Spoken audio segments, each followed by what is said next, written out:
오늘 우리에게 주신 하나님의 말씀을 우리 함께 교독해서 읽겠습니다. 욥기 38장 22절부터 끝절 41절까지 말씀을 한 절씩 교독하겠습니다.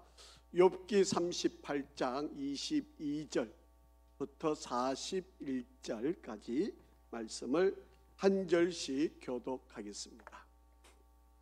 네가 눈 곳간에 들어갔었느냐? 의박 창고를 보았느냐? 내가 환난 때와 교전과 전쟁의 날을 위하여 이것을 남겨 두었노라. 광명이 어느 길로 뻗치며 동풍이 어느 길로 땅에 흩어지느냐? 누가 홍수를 위하여 물길을 터주었으며 우레와 번개기를 내어 주었느냐? 누가 사람 없는 땅에 사람 없는 광야에 비를 내리며 황무하고 황폐한 토지를 흡족하게 하여 연한 풀이 돋아나게 하였느냐?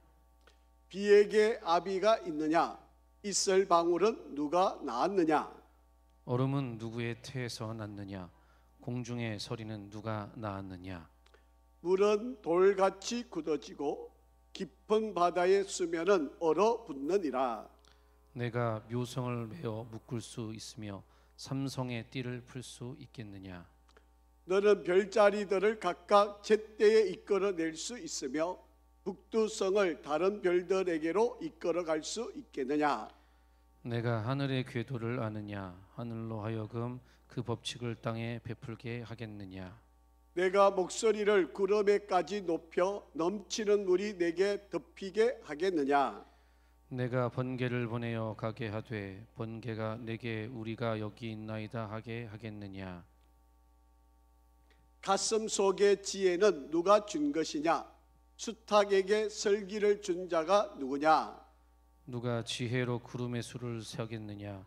누가 하늘의 물주머리를 기울이겠느냐? 티끌이 덩어리를 이루며 흙덩이가 서로 붙게 하겠느냐? 내가 사자를 위하여 먹이를 사냥하겠느냐? 젊은 사자의 식욕을 채우겠느냐?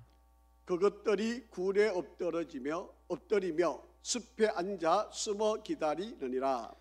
까마귀 새끼가 하나님을 향하여 부르짖으며 먹을 것이 없어서 허우적거릴 때에 그것을 위하여 먹이를 마련하는 이가 누구냐? 아멘. 할렐루야. 우리 한번 앞뒤 좌우로 인사하겠습니다. 당신이 계셔서 행복합니다.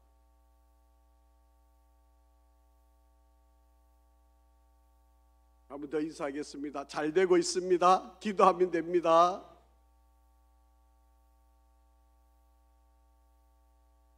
날씨가 오늘 너무 더웠는데 오늘 또 저희들은 또 신방을 했습니다. 신방을 했는데 권사님 집에는 에어컨이 없어요. 선풍기만 있어서 아주 더운 날씨에 창문을 활짝 열어놓고 우리 연세 드신 분들은 이렇게 살았어요. 그런데 요즘 젊은이들은 아마 그렇게 살아라 그러면 난리 나겠죠. 그런데 오늘 뭐 어디가 39점 몇 도라고 그러고요. 밀양 뭐 이런 데가 지금 38도. 오늘 정말 엄청 더운 날씨. 아마 이제 앞으로 2, 3개월 동안 이 더위가 계속 이렇게 진행되겠죠. 여러분 더위 좀 안전하시고 물을 좀 많이 마시면 여러분 좀 그래도 더위를 잘 이겨 나갈 수 있고요. 우리 교단에서는 이 7월달, 8월달은 가능하면 넥타이를 매지 말아라 이렇게 지침이 왔습니다. 그래서 제가 오늘 좀 여러분 좀 죄송하지만 넥타이를 매지 않고 이것만 안 매도 한 3도는 낮아지니까 넥타이 안 매도 지금 시원하고 좋네요. 그래서 좀 여러분이 에너지 절약을 위해서 교단에서 지침도 내려왔고 그래서 양해를 해주시면 감사하겠습니다. 우리가 욥기를 읽어가면서 여러분 깨달아지고 이해가 되는 부분이 뭘지 모르겠습니다. 여러분 욥기를 읽으면서 이 욥이 당하고 있는 이 모든 어려움과 시련과 고난은 하나님 손 안에 있다고 하는 거예요. 그렇기 때문에 지금 나에게 일어나는 많은 일들과 사건은 우연이 아니다. 어쩌다가 일어난 일처럼 우리가 생각해서는 안 될 일입니다. 저와 여러분에게 일어나는 크고 작은 일들, 또 이해가 되는 일과 이해되지 않는 일들, 또 내가 받아들일 수도 있고 받아들일 수도 없는 일들, 또 여러분이 어떠한 상황에 놓여 있든 간에 이 모든 일은 하나님이 다스리고 계신다. 이거를 여러분이 믿음으로 고백을 하시고 그렇게 깨달아지도록, 이해가 되면 너무 좋은 상황이고요, 그렇지 않더라도 하나님이 지금 나에게 일을 하고 계시는구나, 하나님이 지금 나를 시련과 어려움이 있다면 뭐 하고 계시는 거죠? 나를 단련하고 계신다. 뭐를 만들기 위해서? 금을 만들기 위해서, 저와 여러분을 보석을 만들기 위해서 지금 나를 단련하고 있다. 여러분 자녀들한테도 여러분 바라보실 때 아직도 미숙하고 뭔가 좀 약해 보이고 뭔가 좀 우리가 보기에는, 어른들 보기에는 아직도 모자라고, 아이고 저렇게가 뭐가 되겠나 이런 생각이 들겠지만, 여러분 하나님이 비적하고 계세요. 하나님이 지금 훈련시키고 계세요. 우리가 보기에는 너무 답답한데 하나님은 그래도 우리 사랑하는 자녀들을 지금 만들고 빚고 단련하고 용광로에 던져놓고 하나님이 그를 지켜보고 계신다. 여러분 우리가 그렇게 믿고 그런 신앙생활을 해야 됩니다. 욥이 그 신앙을 갖고 있었던 거예요. 그래서 욥이 그 엄청난 고난에도 지금 견디었고, 오늘 이제 우리가 이 38장을 읽어가지만 이 모든 일들, 이 모든 것의 다스림은 하나님. 이게 욥의 신앙입니다. 그러니까 지금 자기가 당한 이 어려움을 그냥 뭐 억지로 마지 못해서 뭐 인생이니까 어쩔 수 없고 뭐 사람이니까 당연히 이런 일이 일어나는 거고 우리는 연약하니까 약하니까 이렇게 참았던 사람이 아니에요. 여러분 욥은 소망을 가지고 참는 거예요. 하나님이 나를 빚어 나를 정금으로 만드신다. 나의 가는 길을 그가 아시기 때문에 나를 단련하신 후에 나를 정금으로, 금으로, 순금으로 만들어서 나를 더 귀하게 높이 들어 서시려고 나를 그렇게 하신다. 이게 욥의 신앙이에요. 여러분 뭐 아프니까 어려우니까 아이고 뭐 어쩔 수 없어, 아이고 어떡해 뭐 이러고 욥이 이 고난을 이겨간 거 아닙니다. 여러분 이 38장을 우리가 읽어봐도 그렇게 알겠지만 욥의 신앙이 그 고난에도 입술로도 죄를 짓지 않으려고 했던, 여러분 사람이기 때문에 왜 안 힘들겠어요? 왜 안 어렵겠어요? 왜 원망이 없겠어요? 여러분 제가 이제 이 출애굽기를 지금 계속 읽고 지금 연구하고 또 이렇게 내년에 설교 준비를, 이 출애굽기를 이렇게 계속 준비를 하고 있는데, 여러분 출애굽기를 우리가 이렇게 제가 읽어보면서 하나님이 이스라엘 백성들을 훈련시키는 게, 만약에 여러분 이 애굽 땅에서 사실은 이 지중해 길로 가면요 15일이면 가요. 지중해 길로. 아니 지금 이스라엘 백성이 광야 길로 갔었어도 한 달이면 뭐 넉넉 잡아가 40일이면 충분히 가나안 땅에 들어갈 수 있어요. 그런데 왜 하나님이 40년을 이 광야 길을 헤매게 했을까요? 왜 그랬을까요? 여러분 이스라엘 백성들이 430년 동안 종살이를 했잖아요. 여러분 이 몸에 젖어 있는 이 습관이라고 하는 게 하루아침에 안 바뀌어요. 여러분 노예 근성, 우리는 일제 36년이 있었는데도 여러분 우리 아직까지도, 저도 일본어 배운 적도 없는데 벤또도 알아요. 벤또라고 하는 것 제가 뭐 배우거나 뭐 한 것도 없는데 뭐 벤또가 제 입에서 저절로 나와요. 여러분 36년 살았는데도 이 정도인데 430년 살았으면 어땠을까? 그러니까 여러분 출애굽 시켜놨는데 조금만 어려우면 뭐라 그래요? 애굽 땅으로 가자 그러는. 차라리 노예로 살아도 부추 먹고 고기 먹을 때가 좋다고 그걸로 가자는 거예요. 이게 이스라엘 백성. 하나님이 이것을 바꾸어 놓으려고 한 세기를 지나게, 한 세대를 지나가게 이스라엘 광야를, 이 광야 땅을 지나게 한 거예요. 그렇다고 뭐 그게 인생이 확 바뀌어지겠습니까? 그래서 출애굽 나왔던 세대가 다 죽고 난 뒤에 새로운 세대들을 가나안 땅에 이끌어 간 거예요. 여러분, 우리도 마찬가지. 우리도 예수 믿기 전에 우리 습관들 이거 하루아침에 잘 안 바뀌어지잖아요. 여러분, 우리가 하나님을 신뢰한다, 하나님을 의지한다는 것도 쉽지 않아요. 그래서 우리를 훈련시켜서, 여러분, 풀무불에 연단을 시키는 것은 불순물을 다 제거해야만 순금이 되는 거예요. 조금이라도 불순물이 있으면 여러분, 이게 100만 원짜리 가치가 있게 될 것을 조금이라도 불순물이 있으면 50만 원도 안 돼요.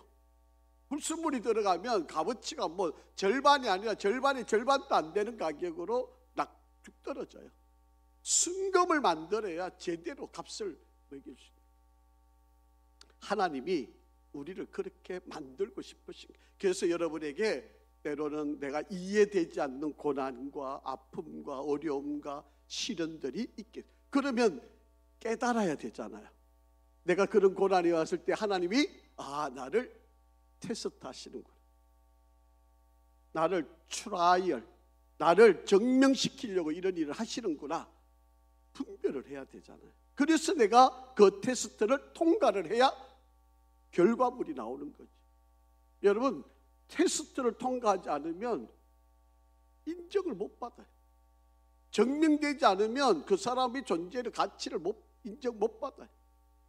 여러분, 재판을 해가 이 사람이 무죄다 나와야 그 사람의 죄가 없는 가 되는 거예요.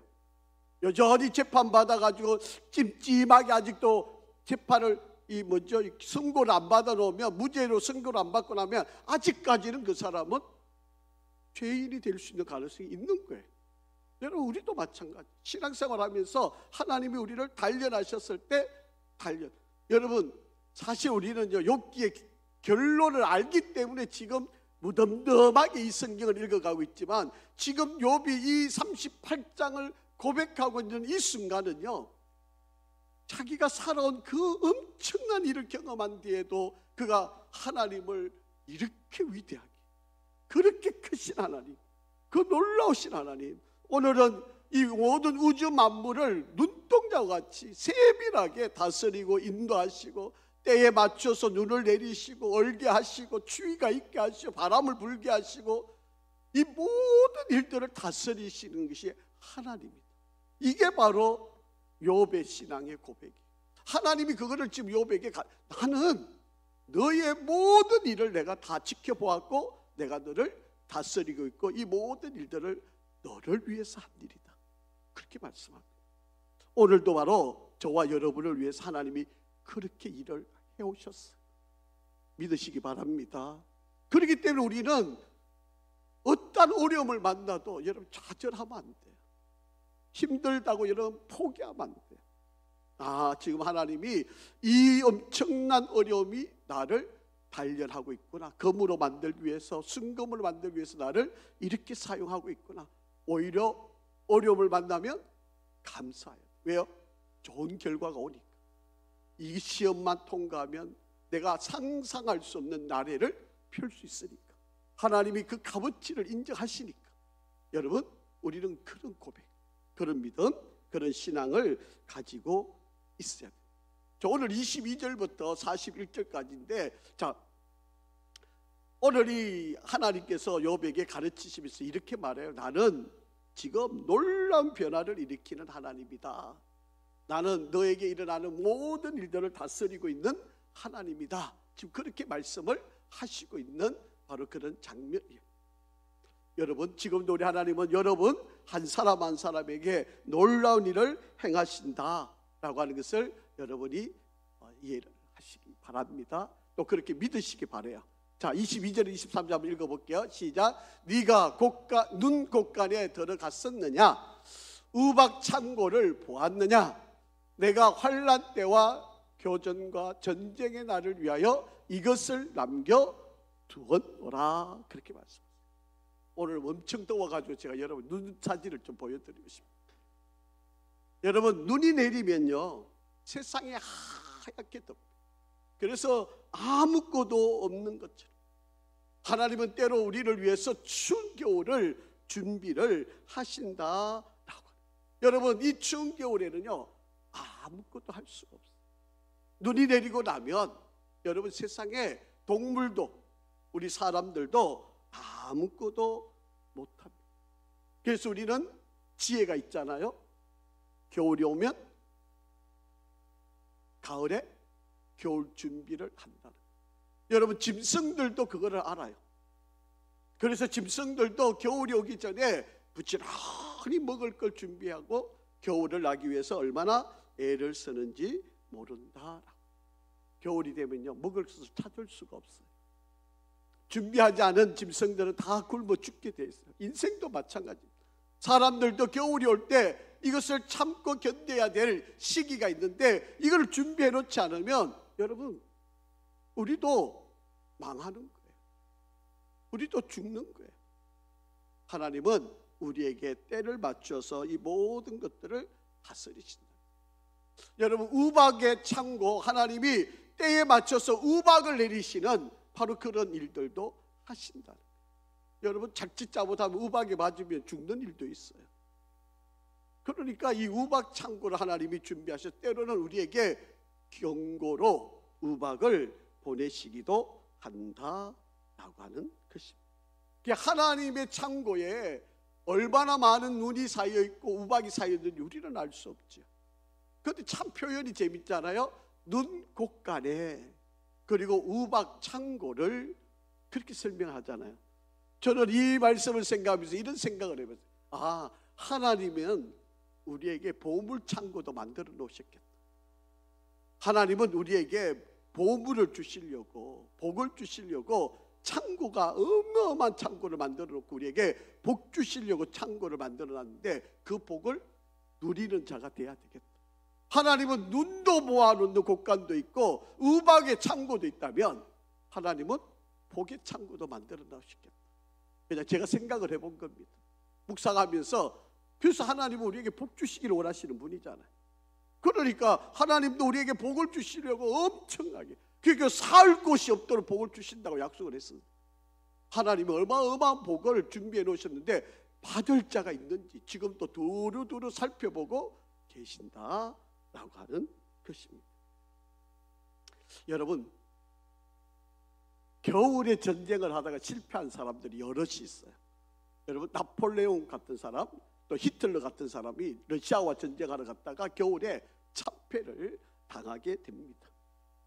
그래서 때를 잘 맞춰서 전쟁을 해야 되는 이유들도 그렇게 있는 거예요. 그래서 여러분 우리나라 군인들도 혹한기 훈련이라고 하는 게 있어요. 아주 추운 날 이들이 막 산속에 들어가서 어떻게 견뎌내는지. 근데 그들도 그 혹한기도 사실 며칠을 못 견뎌. 여러분 하나님은 이 모든 일들을 다스리고 계신다. 지금 욥이 하나님께서 욥에게 설명을 하고 계시는. 자 그런데 하나님이 이렇게만 하시느냐? 그렇잖아요. 자 한번 보겠습니다. 24절 25절 같이 한번 읽어보죠. 시작. 광명이 어느 길로 뻗치며 동풍이 어느 길로 땅에 흩어지느냐? 누가 홍수를 위하여 물길을 터 주었으며 우레와 번개의 길을 내어 주었느냐? 그렇게 때로는 하나님이요 비도 내리시고 때로는 빛도 주시고 때로는 바람도 불게 하신다라고 합니다.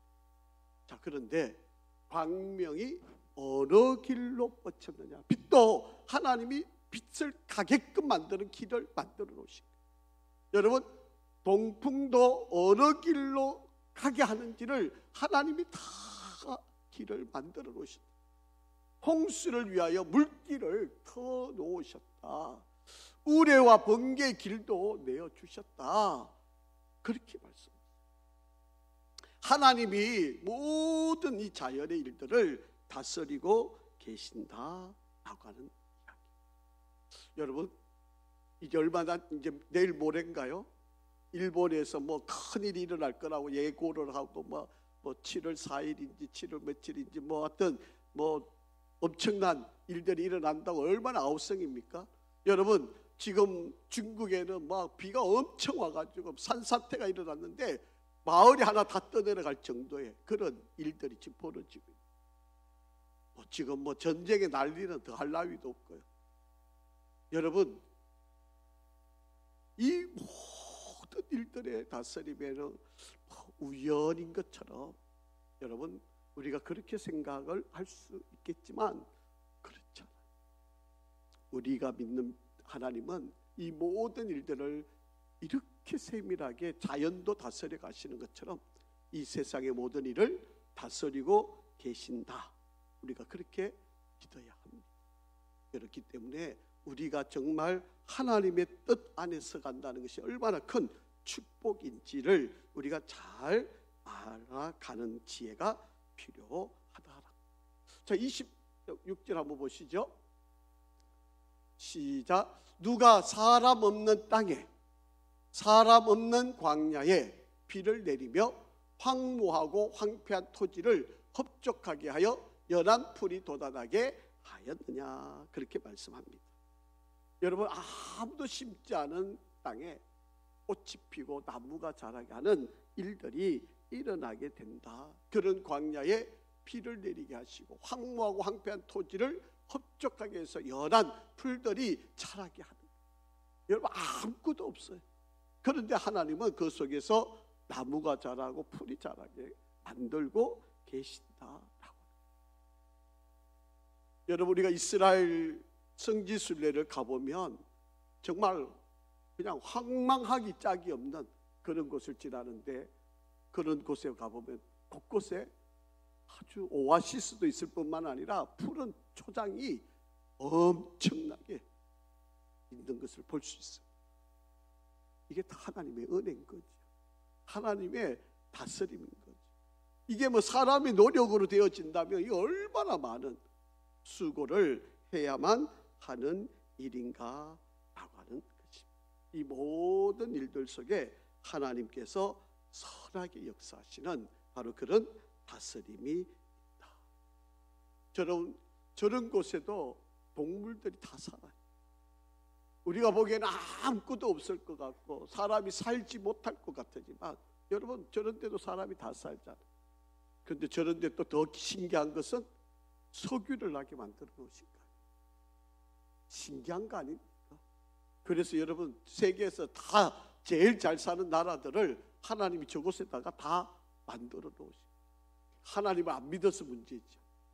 하나님의 축복을 알고 하나님을 믿는다면 이것보다 더 큰 축복이 없을 텐데 이들이 전혀 그런 생각들을 못한다. 하나님께서 이렇게 다 다스리는데 그것을 못 깨닫고 있다라고. 자, 그런데 이런 하나님의 모든 다스림 속에서 하나님을 알아가게 하는 방법이 있는데 그게 바로 지혜다라고. 여러분, 지식의 근본이 뭐예요? 하나님을 아는 거잖아요. 지혜의 근본은 하나님을 아는 지식이 지혜예요. 그러니까 하나님을 알아가게 만드는 거. 이 모든 우주 만물 자연을 보고, 야, 우리 인간이 어떻게 할 수 없어. 그러니 이것은 하나님만이 하시는 일이야. 하나님이 이 모든 것을 다스려. 이렇게 깨달아지고 믿게 되어질 수밖에 없게 되어져 있다는 거예요. 그런데 교만한 인간들은 어떻게 생각해요? 자꾸 뭔가 이상한 게 있을 거고 하나님이 아닌 다른 뭔가 다스릴 것 같고 뭐 대단한 능력자가 있는 것처럼 그렇게 생각을 하는 거예요. 그게 하나님을 자꾸 배제하려고 하는 거예요. 그런데 우리는 어떻게 생각해야 되죠? 이 모든 것은 하나님이 다스립니다. 내가 이해가 안 되지만, 내가 도저히 생각되지 않는 일이지만 이 모든 것을 하나님이 다스리신다. 결국에는 하나님을 찾아가게 되는 것. 이게 바로 욥은 하나님께서 그것을 잘 알아서 견뎌왔고 끝까지 그 신앙으로 이겨왔기 때문에 하나님은 그 욥을 축복을 하시는 거예요. 이제 우리가 이제 계속해서 읽어 나가지만 여러분, 욥에게 하나님이 갑절의 복을 주세요. 여러분, 욥에게요 하나님께서 원래 양이 7,000마리가 있었잖아요. 그런데 우리 42장에 가보면 양이 14,000마리가 되죠. 낙타가 3,000마리인데 6,000마리가 되고, 소가 500결인데 1,000결이가 되고, 암나귀가 500마리인데 1,000마리가. 여러분, 우리 하나님은요 셈에 아주 정확하신 분이에요. 정확하게 갑절의 복을 그에게 주셨다라고 하는. 그러니까 여러분, 우리 하나님하고 뭐 내가 좀 계산해가 따져보려고 하면 진짜 어리석은 사람, 정말 어리석은 바보가 되는 거예요. 우리 하나님은 정말 정확하신 분. 여러분, 하나님과 괜히 셈하려고 하지 마시고요. 하나님을 정말 정확하게 하나님을 믿는. 그러니까 여러분, 오늘날 이 시대에 하나님을 알아갈 수 있는 마음을 주시는데 그 마음이 뭐예요? 성령을 충만받는 거예요. 성령 충만을 받으면 하나님을 알아가는, 하나님을 알게 되는 기쁨을 누리게 되는 거예요. 그래서 여러분 기도하실 때마다 성령 충만을 달라고 기도하세요. 여러분, 성령 세례는 이례적인 거예요. 성령 세례는 내가 예수님을 영접할 때 하나님이 성령 세례를 부어주셔서 예수를 영접하게 되는 거고, 우리가 날마다 살아가는 새 힘을 공급하는 것은 성령 충만을 구하는 거예요. 그래서 우리는 하루하루 일어날 때마다, 여러분 새벽에 기도할 때마다, 하루를 시작할 때마다 하나님 오늘도 성령 충만을 주십시오. 성령의 능력으로 오늘도 하루 살아가게 해주십시오. 순간순간 성령의 지혜를 주십시오. 이렇게 기도하셔야 돼요. 그래야 우리가 하루하루를 지혜롭고 승리롭게 살아가게 된다라고. 자, 28절을 읽어보죠. 시작. 비에게 아비가 있느냐? 있을 방울은 누가 낳았느냐? 무슨 말이에요? 모든 거 하나님이 하셨다는 거예요. 여러분, 비를 만든 아비가 있느냐? 비를 만드는 비에, 우리로 말하면 저한테 신지연이라고 한 딸이 있고 신석원이라는 아들이 있는데, 신석원이 보고 너를 낳은 아비가 누구냐? 그럼 당연히 신건일이라 그러겠죠. 그런데 비 보고 너를 낳은 아비가 누구냐? 이렇게 물으면 뭐라고 대답할 것 같아요? 비가 만약에 답을 한다면 하나님이라고 하겠죠. 뭐 비를 낳은 아비가 따로 있는 거 아니잖아요. 하나님이 다 창조하셨잖아요. 그게 하나님이 다 지으셨다는 거예요. 여러분, 있을 방울도 있어야, 여러분 새벽에 우리가 일어나 보면 이슬이 있어야 식물이 자라게 되는 거예요. 그러니까 이 비도 이슬도 다 하나님이 만드셨다라고. 그러니까 우리가 이해는 안 되는데 하나님이 적당한 때에 따라 은혜를 우리에게 입히신다라고. 얼음은 누구의 태에서 났느냐? 공중의 서리는 누가 낳았느냐? 누가 낳은 거예요? 누가 만든 거예요? 비, 이슬, 얼음, 공중의 서리들은 누가 만든 거예요? 애비가 다 있는 건가요? 아니잖아요. 하나님이 뭐 이거를 알아가라는 거예요. 이거를 누가 만들었는지, 하나님이 이 모든 것을 다스리고 있다는 것을 아는 지혜가 바로 성령의 은혜를 덧입어서 하나님이 만드셨다고, 하나님이 다스리고 있다고, 이것을 알아가야 되는 거예요. 그런데 아직까지도 하나님을 무시하고 내가 어떻게 해야 될 것처럼, 내가 반응거리면 되는 것처럼 이렇게 생각하고 살아간다는 거예요. 여러분, 부모님 세대는요, 그 하나님을 알았기 때문에 전적으로 하나님께 매달렸고 하나님을 의지했고 하나님의 그 은혜로 살아왔어요. 그런데 이 자식들은, 그 풍요로움을 맛본 이들은 하나님을 몰라요. 그게 내가 어떻게 하면 되는 줄 알아요. 내가 어떻게 바등바등거리면 될 줄 알아요. 안 되잖아요. 힘들잖아요. 어렵잖아요. 그러면 빨리 하나님께 와가 두 손 두 발 들고 빨리 와가지고 하나님 나 살려주세요. 나 안 됩니다. 하나님 도우셔야 됩니다. 이래야 되는 거 아닙니까? 그러면 하나님이 빨리 그 상황들을 다스려 주실 텐데 아직까지 버티고 있어요. 자기가 하면 뭐가 되는 것처럼. 이게 얼마나 어리석으냐는 거예요. 이게 얼마나 미련하냐는 거예요. 여러분, 비가, 이슬이, 얼음이, 공중의 서리를 다 하나님이 창조하시고 있잖아요.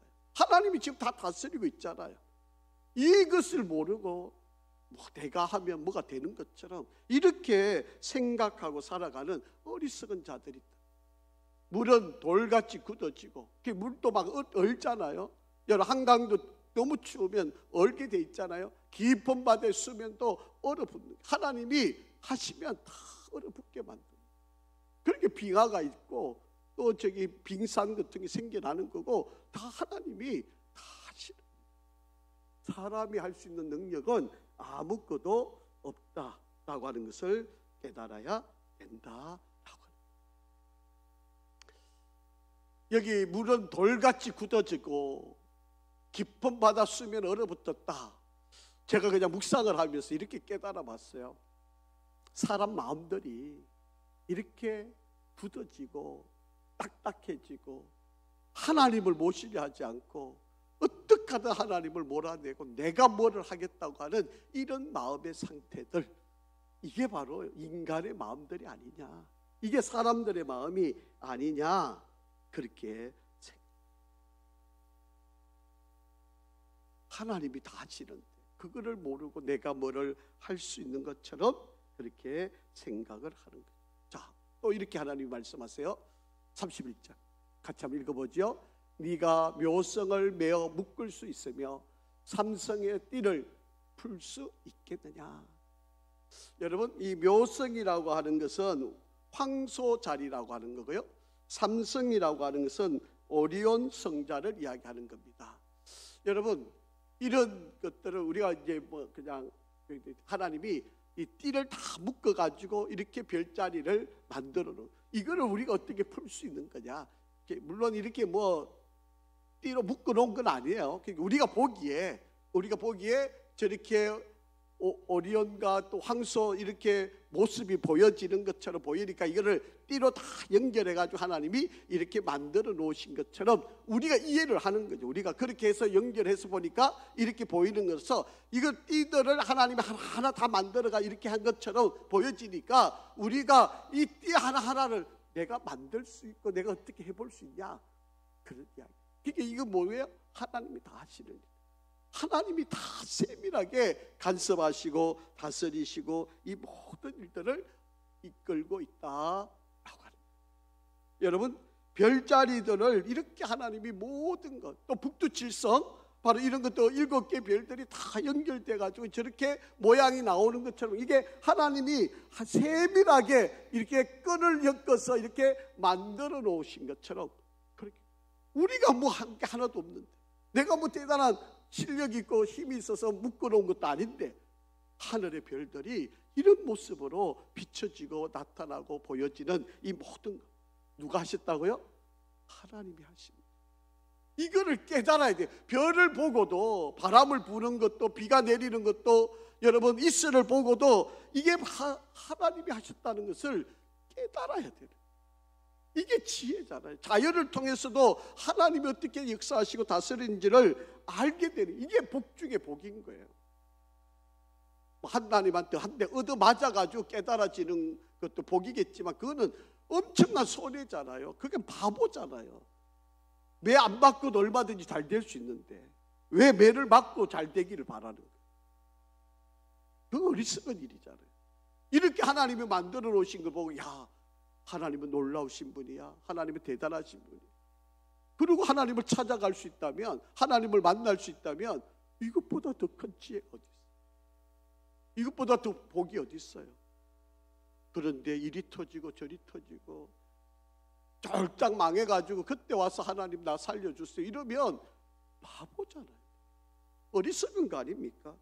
정말 미련한 사람들이 아니냐라고 하는 거예요. 하나님은 때로는 우리가 고난을 통해서라도 하나님을 찾아가는 길을 알게 만드시고, 저는 우리 성도들이 정말 그런 고난 없이, 그 어려움 없이, 그 위기 없이 정말 하나님을 좀 잘 믿었으면 좋겠어요.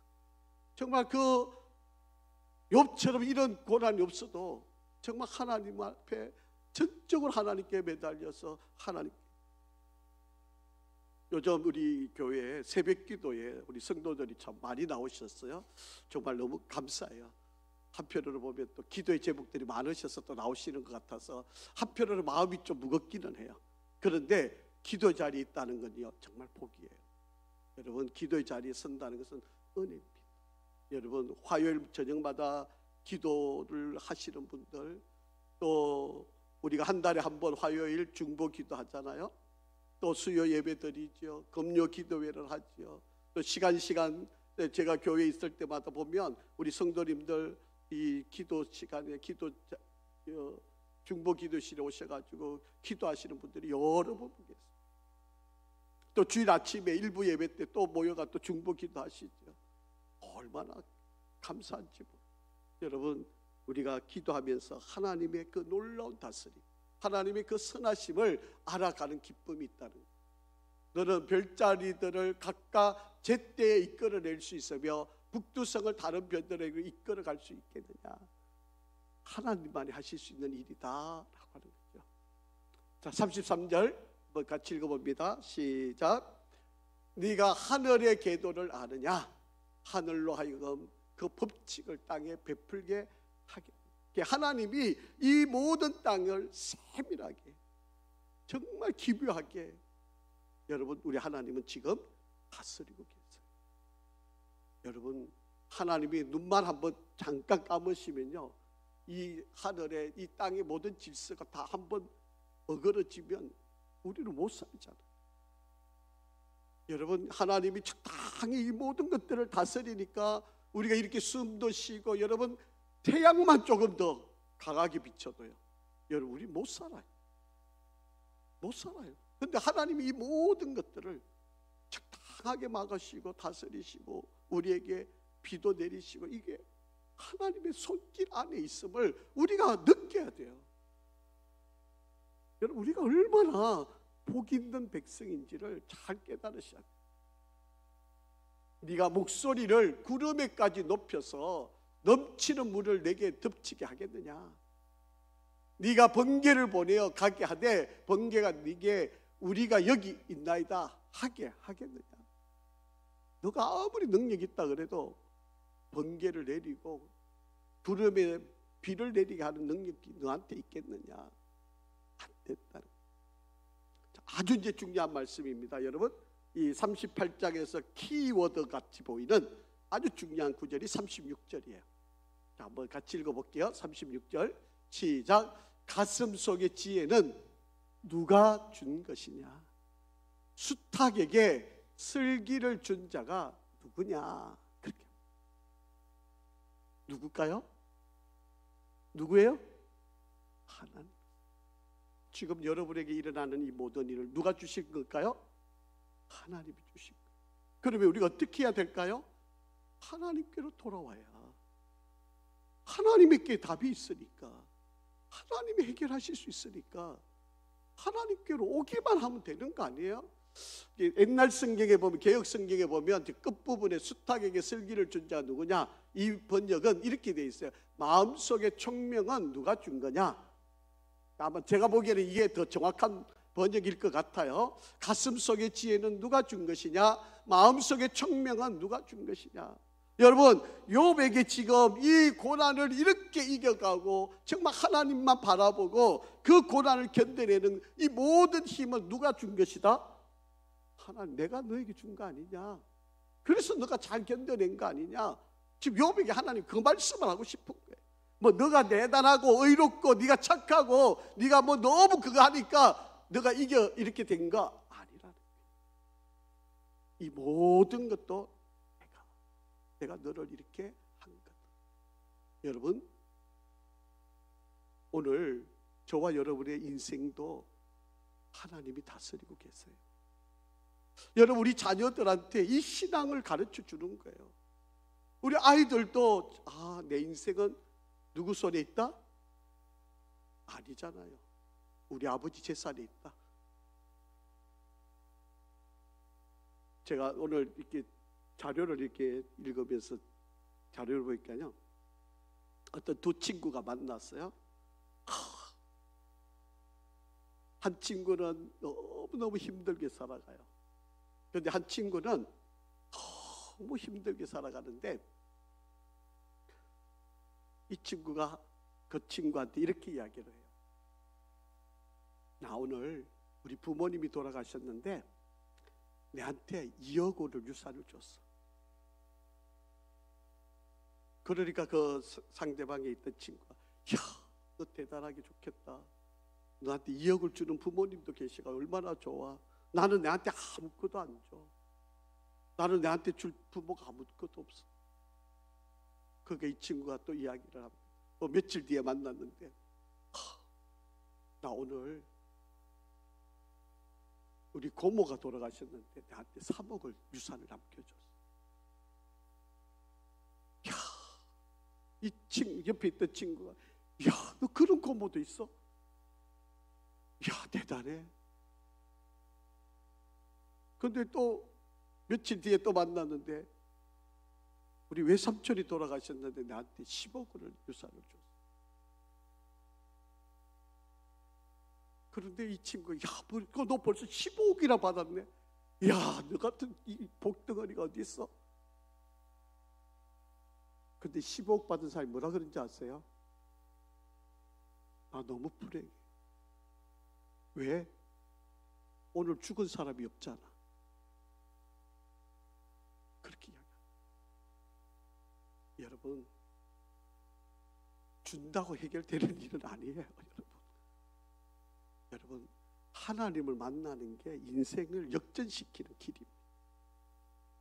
아멘 크게 해보시죠. 여러분, 하나님을 만나면 인생 역전이 됩니다. 저는 우리 성도들한테 기도하고요.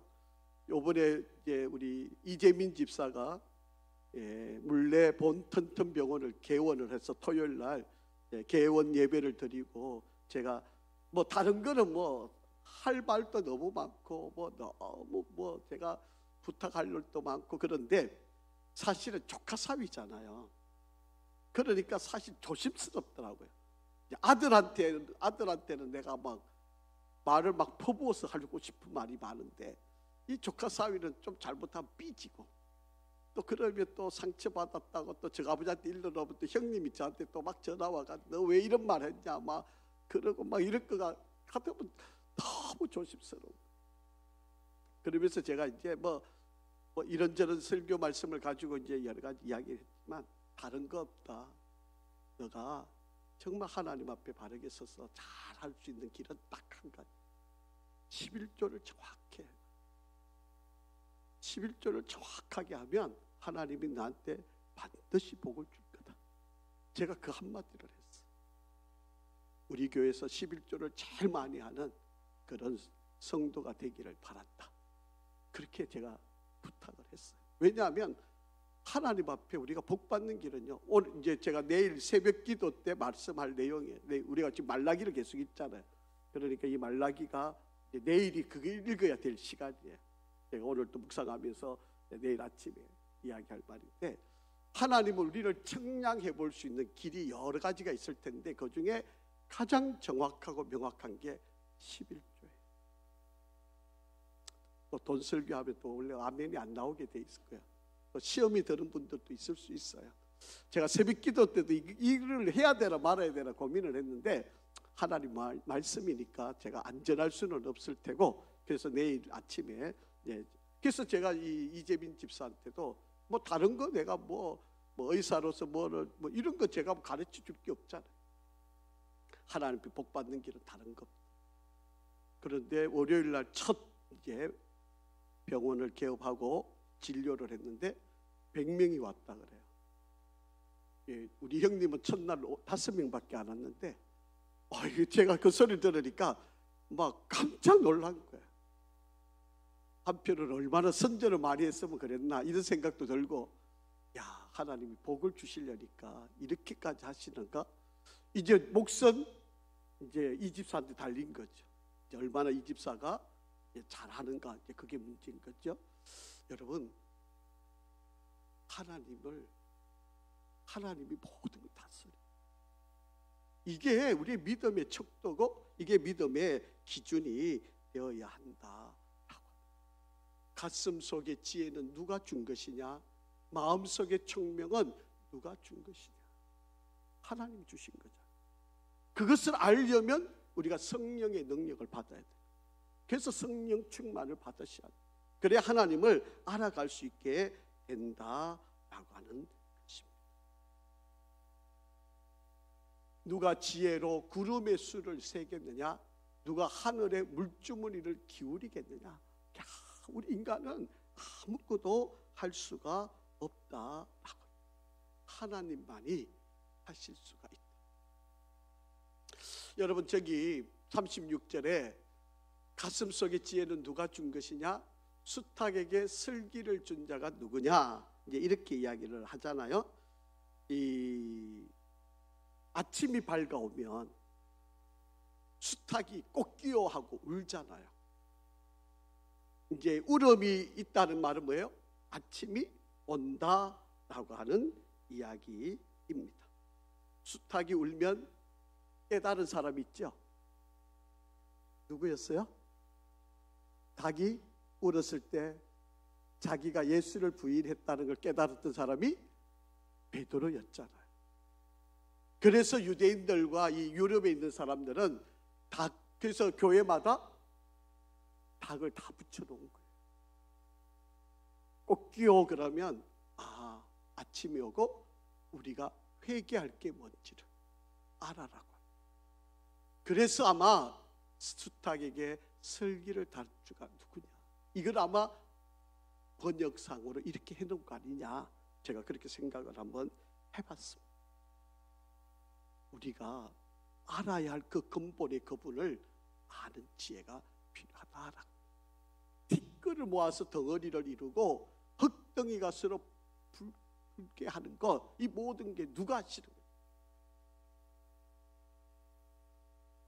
자, 39절 한번 읽어보죠. 시작. 네가 사자를 위하여 먹이를 사냥하겠느냐? 젊은 사자의 식욕을 채우겠느냐? 여러분, 사자가 얼마나 빨라요? 그 빠른 사자가 먹잇감을 위해서 얼마나 당당하게 달려가는지 모릅니다. 여러분, 사람들도 세상을 살아가면서 내가 당당하게 그렇게 살아가는데, 짐승들은요, 먹이를 먹으면서도 하나님의 음성을 못 들어요. 그런데 사람은 하나님의 음성을 들을 지혜가 있잖아요. 이게 차이예요. 여러분, 짐승하고 인간의 차이는 하나님의 음성을 듣느냐 못 듣느냐 차이예요. 여러분, 하나님의 음성을 못 들으면 뭐와 같은 거죠? 제가 죄송하지만 짐승과 같은 거예요. 하나님이 얼마나 많은 이야기를 하세요. 우리를 지금도 두드리고 계시잖아요. 바람을 불어서, 때로는 비를 내려서, 때로는 다른 나라에서 전쟁이 일어나는 걸 보게 하시고, 때로는 다른 나라에서 자연재해가 일어나는 걸 보게 하시면서 끊임없이 우리에게 지금 말씀하고 있어요. 그런데 못 듣는, 짐승만 못한 거지. 짐승 같은 존재가 되는 거예요. 여러분, 짐승은 당당한 것처럼 보이지만 하나님의 음성을 안 듣고 못 듣는 존재. 그러나 우리에게는 하나님의 음성을 들을 지혜가 있잖아요. 그래서 여러분, 지금은 좀 막막한 것처럼 보이지만 우리는 기도하는 거예요. 언젠가 하나님이 그들의 마음을 깨우쳐 주실 거니까. 우리가 기도해 놓으면 언젠가는 하나님이 우리의 기도를 들으시고 때에 맞춰서 우리의 자녀들의 마음을 돌이키게 하시고 환경을 열게 하시고 하나님을 찾아오게 만들게 하실 거니까. 그래서 우리는 하나님께 기도를 하는 이야기가 라고 하는 것입니다. 그것들이 굴에 엎드리며 숲에 앉아 숨어 기다린다. 여러분, 자, 41절 한번 읽고 제가 설명을 할게요. 시작. 까마귀 새끼가 하나님을 향하여 부르짖으며 먹을 것이 없어서 허우적거릴 때 그것을 위하여 먹이를 마련하는 이가 누구냐? 여러분, 까마귀가요, 먹이 달라고 이렇게 새끼가 이렇게 입 벌리고 있으면요, 누가 많이 먹었고 누가 적게 먹었는지 알아요. 어미 까마귀는. 그래서 다음에 먹이를 가져올 때는 안 먹은 까마귀한테, 새끼한테 먹이를 먹이고 또 차례대로 먹여가는 거예요. 미물도 그렇게 해요. 미물도 이런 정도의 능력을 가지고 있는 이야기다. 성경에는요, 까마귀를 부정한 새로 하나님이 여기셨어요. 하나님이 이 까마귀를 통해서라도 이렇게 말씀을 하시고자 하는 것은 제발 우리 보고 뭐 하라는 거죠? 부르짖으라는 거예요. 제발 하나님께 좀 찾아라. 저렇게 새끼들도, 새끼 까마귀도 내가 배고프다고 부르짖으면 어미가 덜 먹었는지 많이 먹었는지 알고 구별해서 갖다 주는 것처럼 우리도 하나님께 부르짖어서 하나님의 은혜를 구해야 된다라고 하는 것입니다. 미물도 이렇게 할 정도면 여러분, 하나님의 백성인 우리를 그냥 내버려 놓겠느냐, 그런 말. 여러분, 우리도 하나님께 부르짖어 기도하면 하나님이 반드시 역사하세요. 우리가 때로는 기도하는 게 허공을 치는 메아리처럼 느껴질 수 있지만 여러분, 절대로, 여러분, 우리가 기도하면 천사들이 금대접에다가 우리의 기도를 담아서 하늘나라의 하나님 보좌에 다 올려갑니다. 그래서 하나님이 그 기도를 양이 사어질 때에 하나님이 우리에게 가장 적절한 은혜로 그 기도의 응답을 이루시는, 우리는 그걸 믿어야 돼요. 또 그렇게 역사하시고요. 그래서 여러분의 기도는 절대로 헛되지 않습니다. 여러분, 욥이 잘 견뎌내니까 여러분, 이제 우리가 42장까지 가서 보면 갑절의 복을 하는, 고난을 하나님이 다스림으로 보고 끝까지 인내하니까 하나님이 갑절의 복을 주셨다라고 하는 것입니다. 사랑하는 성도 여러분, 고난은 그냥 견디는 게 목적이 아니에요. 반드시 하나님은 우리에게 상급을 주시고 갑절의 복을 준비해 놓으셨다. 제가 이제 이런 생각을 한번 해봤어요. 하나님이 복을 주셨는데 양이 7,000마리였잖아요. 하나님이 10,000마리도 주실 수 있잖아요. 그래도 3,000마리가 늘어났으니까 얼마나 대단한 거예요. 그런데 왜 하나님이 갑절로 주셨을까? 이게 하나님의 놀라운 약속입니다. 제가 42장에 가서 설명을 드릴게요. 여러분, 7,000마리에서 10,000마리만 돼도 3,000마리가 늘어나요.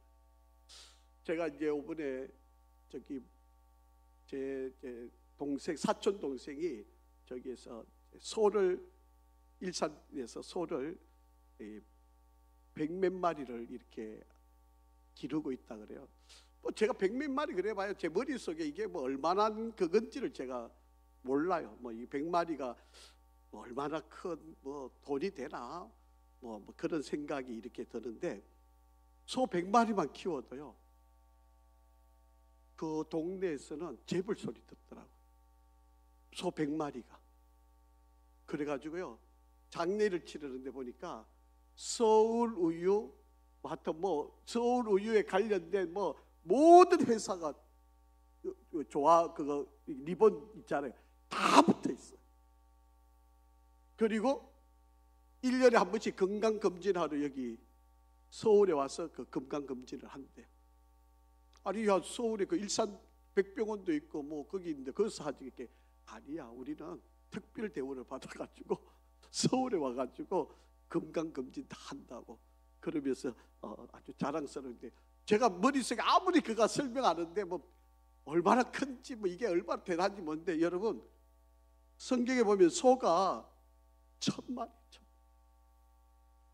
이게 500결이니까 이게 1,000마리고 1,000거리니까 2,000마리가 되잖아요.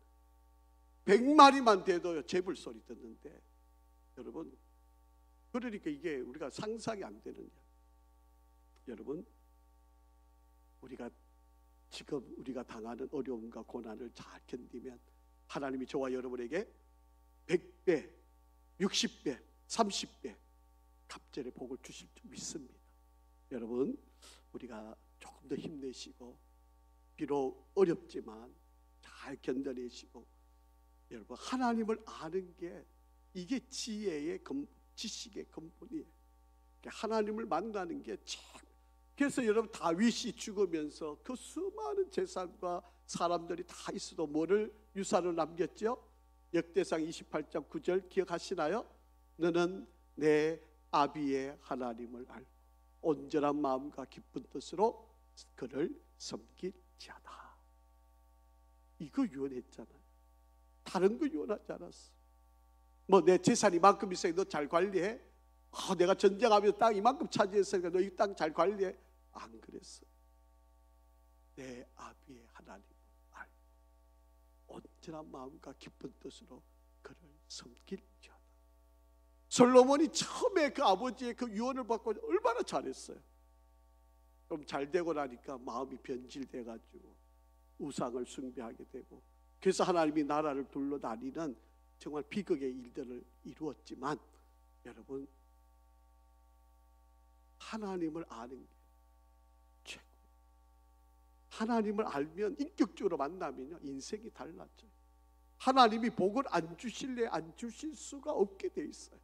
여러분 하나님이 사람을 붙여서 복을 끌고 오게끔 만드세요.